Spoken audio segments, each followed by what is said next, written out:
Les conseillers nationaux de la transition se sont réunis en séance plénière à l'hémicycle du Palais du Peuple de Conakry.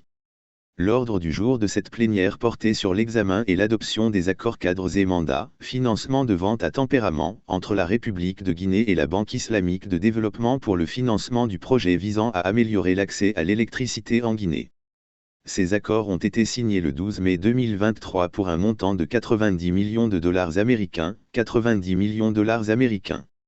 Avant leur adoption à l'unanimité, les conseillers nationaux de la transition ont souligné, dans un rapport présenté par Fatima Camara, que cet accord de financement, en conformité avec les principes de la charia, se compose d'un accord cadre et d'un accord mandat.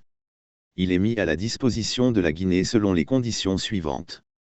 La durée du prêt est de 20 ans, à compter de la date du premier décaissement jusqu'à la date d'échéance du dernier paiement, comprenant une période de remboursement du prix de vente de 16 ans après une période de grâce de 4 ans.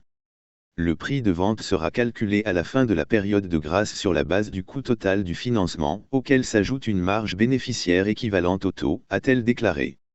Dans le même contexte, elle a précisé que cet accord de financement de la BID permettra au gouvernement de répondre partiellement aux besoins en infrastructures énergétiques des zones rurales, tout en luttant contre le faible taux d'accès à l'électricité et les problèmes institutionnels du secteur de l'électricité.